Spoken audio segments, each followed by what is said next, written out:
Long before Mother Teresa's helicopter touched down at about 11:20 this morning, the crowds were gathering here at Knock. Among all of you who have made this pilgrimage to Knock this afternoon, we are privileged to have with us as a special guest at this Mass a pilgrim who has come from afar, a woman whose worldwide symbol for goodness and holiness. Not many claims made by the Irish clergy are widely or uncritically accepted, even in Ireland. But the saintliness of an Albanian nun named Agnes Boyaciu is a proposition that's accepted by many who are not even believers. Mother Teresa herself receives extravagant adulation as no more than her due. Of all the women in recent history, no one has captured the public imagination like Teresa of Calcutta. I'm not being facetious, and I'm certainly making no comparison when I say that no woman has made such an impact here since Our Lady herself appeared in 1879. So how did this auction of hyperbole and credulity get started? In that year of grace, 1969, the scrupulously neutral and objective British Broadcasting Corporation permitted that old fraud and mountebank Malcolm Muggeridge to pay a devotional visit to the Calcutta Shrine. Well, Teresa, after I met you in London, really the only thing I wanted to do is to come and see you in your work here. Now I've seen it. And of course it's a shining light. Himself arrogant, almost to the point of humility, Muggeridge became persuaded that he and his team had become the divinely appointed instruments of what he claimed was the first television miracle. During Something Beautiful from God, there was an episode where we were taken to a building that Mother Teresa called the House of the Dying. And Peter Shaker, the director, said, well, it's very dark in here. Do you think we can get anything? And we had just taken delivery at the BBC of some new film made by Kodak, which we hadn't had time to test before we left. So I said to Peter, well, let's have a go. So we shot it. And when we got back, several weeks later, a month or two later, we're sitting in the Rushes Theatre at Ealing Studios, and eventually up came the shots of the House of the Dying. And it was surprising. You could see every detail. And I said, that's amazing, that's extraordinary. And I was going to go on to say, 3 cheers for Kodak. I didn't get a chance to say that though, because Malcolm, sitting in the front row, spun round and said, it's divine light. It's Mother Teresa. You'll find that it's divine light, old boy. And 3 or 4 days later, I found I was being phoned by journalists from London newspapers who were saying things like, we hear you've just come back from India with Malcolm Muggeridge, and you were the witness of a miracle.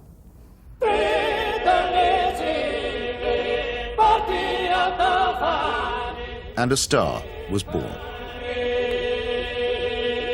This profane marriage between tawdry media hype and medieval superstition gave birth to an icon which few have since had the poor taste to question. It's like you're actually seeing a living saint. Give a man a reputation as an early riser, said Mark Twain, and that man can sleep till noon. How does the reputation of Holy Mother Teresa look if, just for a moment, we switch off Malcolm Muggeridge's kindly light?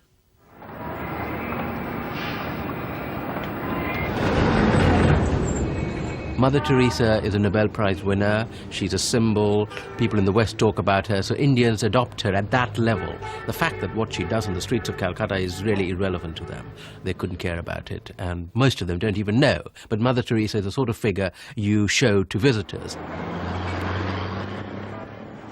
Mother Teresa's flagship institution is her home for the dying, a hospice which purportedly sweetens the last moments of otherwise destitute lives. My initial impression was of all the photographs and footage I've ever seen of Belsen and places like that, because all the patients had shaved heads. There are no chairs anywhere, there are just these stretcher beds, and they're like First World War stretcher beds. There's no garden, no yard even, no nothing. And I thought, what is this? This is 2 rooms with 50 to 60 men in one, 50 to 60 women in another. They're dying. They're not being given a great deal of medical care. They're not being given painkillers really beyond aspirin and maybe, if you're lucky, some Brufen or something for the sort of pain that goes with terminal cancer and the things that they were dying of. And I thought, what's the point? Right from the very beginning, I wanted to serve the poor purely for the love of God and to give them what the rich people get with money. I wanted to give to the poor for the love of God. They didn't have enough drips. The needles they used and reused over and over and over, and you would see some of the nuns rinsing needles under the cold water tap. And I asked one of them why she was doing it. And she said, well, to clean it. And I said, yes, but why are you not sterilising it? Why are you not boiling water and sterilising your needles? She says, there's no point. There's no time. Mother Teresa's cult of death and suffering depends for its effect on the most vulnerable and helpless, abandoned babies, say, or the terminally ill, who supply the occasions for charity and the raw material for demonstrations of compassion.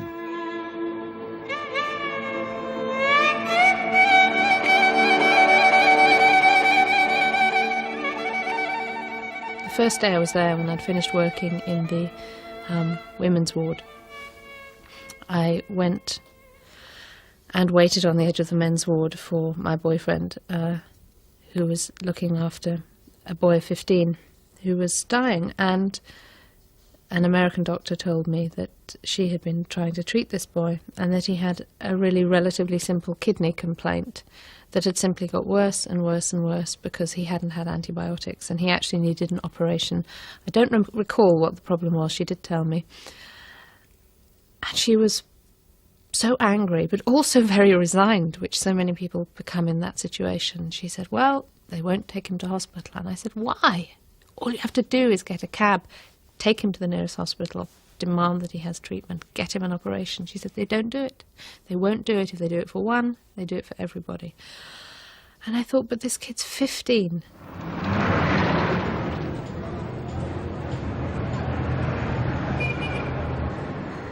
I ventured on my own pilgrimage to the Missionaries of Charity in Calcutta in early 1980.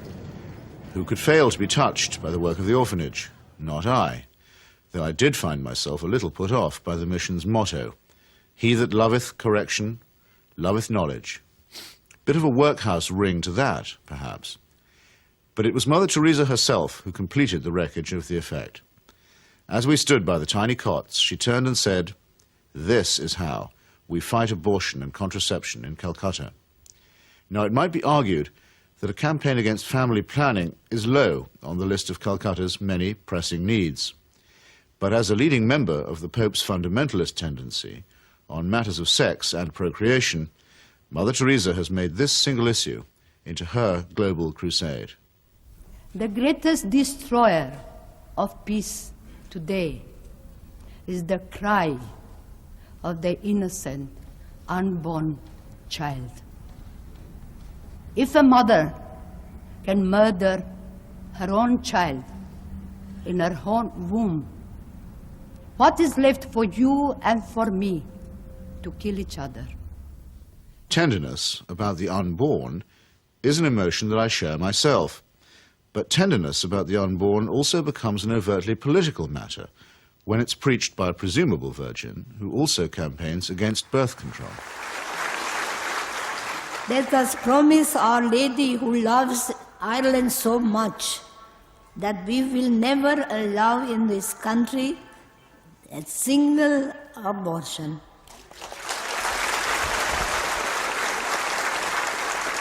And no contraceptives. Mother Teresa has no politics, so she maintains, and so many people believe. But when she came to London in 1988, ostensibly as an advocate for the homeless, she bent the ear of the Iron Lady and sought to steer her to the support of a bill limiting abortion. The sponsors of that bill, who arranged the meeting, were in no doubt that her intervention was political. She's not a party political figure, but she's a political figure in the sense that, A, she is part of what may be called the Catholic agenda, the broader Christian right agenda, and the Catholic Church has been following what has generally been considered a hard-line approach under the present Pope.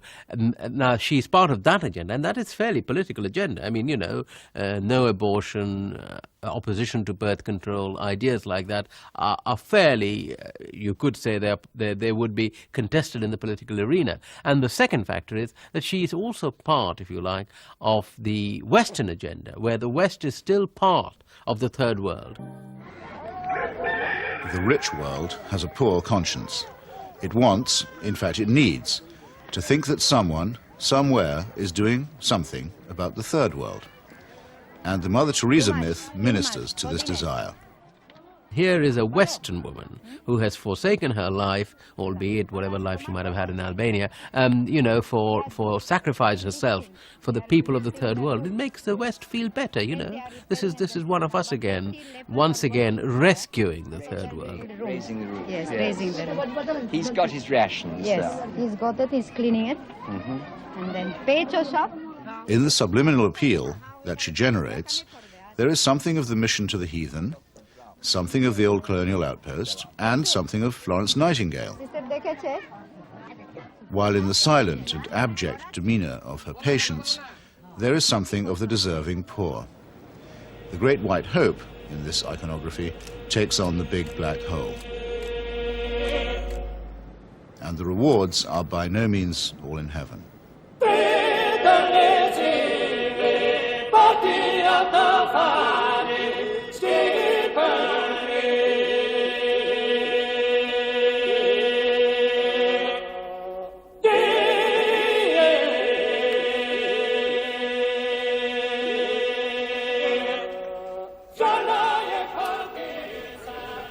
For someone whose kingdom is not of this earth, Mother Teresa has an easy way with thrones, dominions, and powers.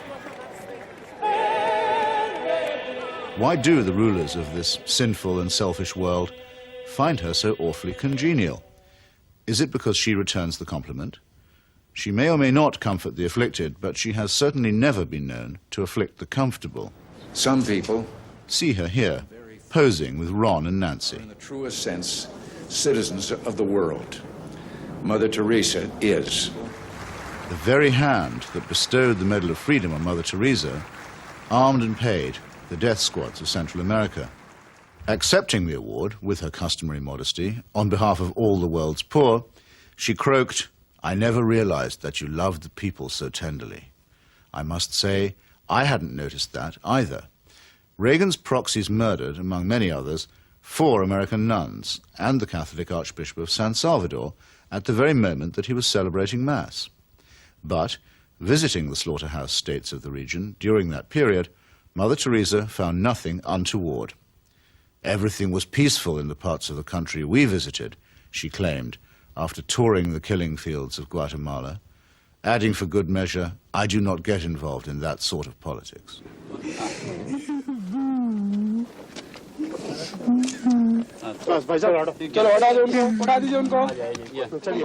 In 1984, a ghastly chemical spill from the Union Carbide plant in the Indian town of Bhopal took 2,500 lives and poisoned thousands more.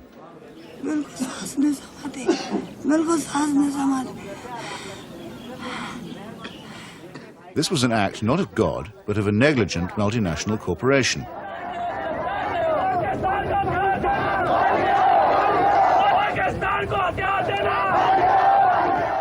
Mother Teresa's advice to the angry victims? Forgive. Forgive. What Mother Teresa has done is she has accepted implicitly the idea that there's nothing much you can do for the poor except take them off the streets and, you know, look after them. You cannot change their attitudes. You cannot make them feel that they have an ability, they may even have the means to improve and change their lives. She's not bothered with that agenda. She's only bothered with the agenda of trying to rescue their souls and make them a bit better before they go on to the eternal life, which is a very understandable, but in fact a very old-fashioned Christian idea. It is not a question of saying, how can we tackle the real problems of poverty?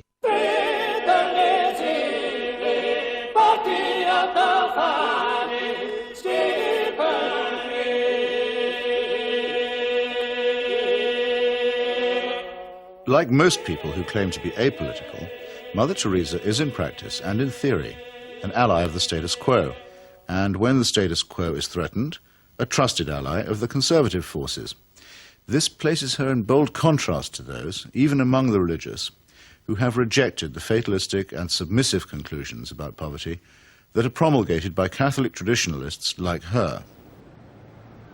With our hands, with our life, with our love, we ask justice, we ask freedom, and we take justice, because the justice is not like a gift which they gave. No, liberty, freedom, they don't give that. We have to take that. And in fact, we go through the streets and we took our liberty, we took our freedom, asking for justice.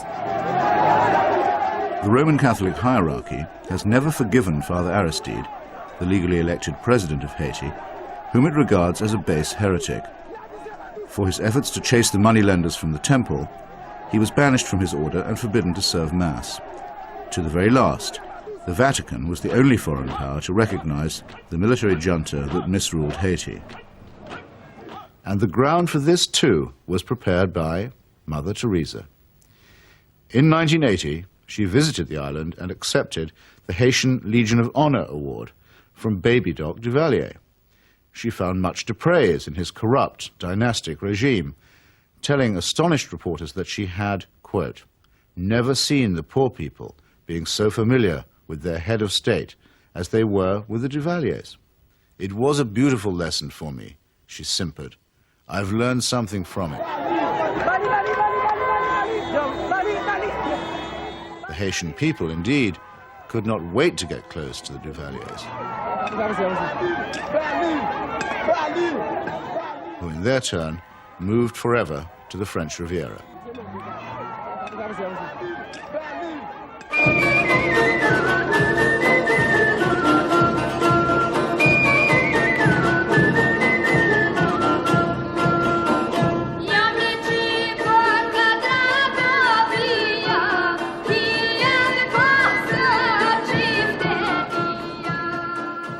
Mother Teresa admires the strength of the powerful almost as highly as she recommends the resignation of the poor. When she visited her motherland of Albania, she appeared to take seriously St. Paul's notorious assertion that the powers that be are ordained of God. The Albanian authorities had proclaimed the world's first officially atheist state. They had persecuted all forms of worship except that of their leader, Enver Hoxha. No whit abashed, Mother Teresa laid a bouquet on Hoxha's tomb. Not content with honoring a Stalinist murderer and despot, she also bestowed a wreath on the monument of Greater Albania, a cause that was once smiled upon by Pope Pius IX and his friend, Benito Mussolini.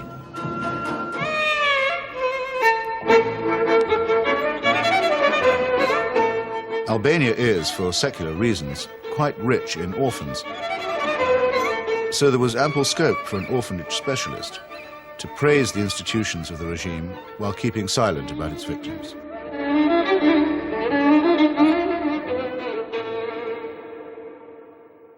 If it sometimes seems that the Saint of Calcutta is never actually in Calcutta at all, this may be because she operates more as the roving ambassador of a highly politicized papacy.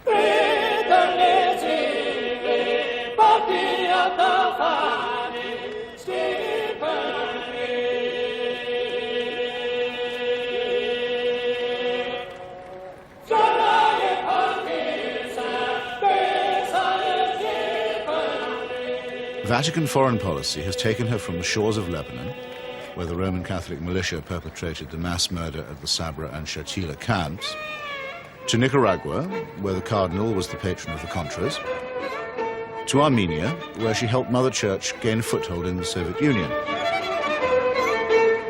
In return, the present Pope is known to have placed her on the fast track for canonization. This is the kind of politics in which she does indeed get involved. Sometimes when I think of Mother, I wonder if I've done just right. Though I'm many miles away, I can almost hear her say, where's my wandering boy tonight? Robert Maxwell's genius for self-promotion made a nice fit with Mother Teresa's talent for fundraising. It became hard to decide which of the two was using which, or was it both? Ever since In the United States, Mother Teresa accepted well over $1 million from Mr. Charles Keating, a right-wing Catholic fundamentalist and anti-pornography crusader who was also a California savings and loan tycoon. Mr. Keating's problem was that he was using other people's money. He's now behind bars after the greatest scandal in American financial history. But while he was flying high, Mother Teresa flew right along with him. She got the use of his private plane. He got a personalized Mother Teresa crucifix, which he used to store up treasure on earth. Let's get him out of here. Why should the missionaries of charity have such a special vocation for work among the rich? And does Mother Teresa pick frauds because they need her help more than the honest billionaires? It's not a question that she's ever answered, but then, in the prevailing atmosphere of piety and adoration, it's not a question that she's ever been asked.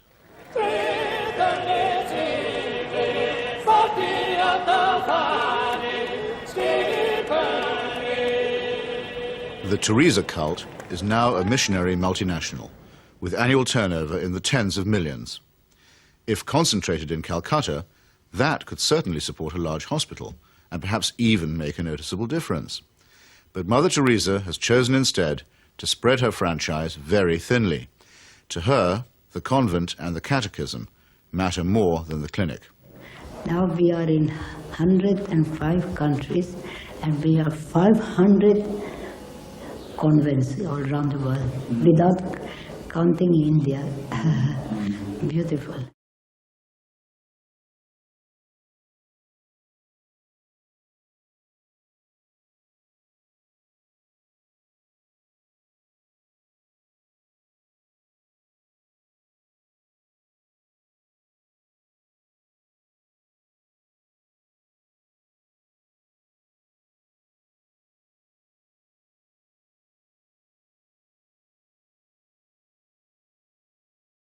Modesty, simplicity, humility.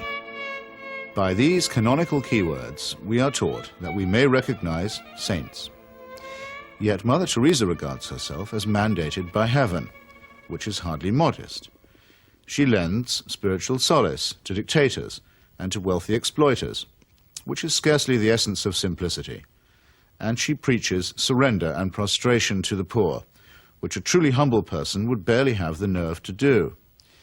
When she speaks about private or public morality, opposing family planning, for example, or defining abortion as quite literally the greatest threat to world peace, she takes on the grim and tedious tones of the zealot and the fanatic. In a godless and cynical age, it may be inevitable that people will seek to praise the self-effacing, the altruistic, and the pure in heart. But only a complete collapse of our critical faculties can explain the illusion that such a person is manifested in the shape of a demagogue, an obscurantist, and a servant of earthly powers.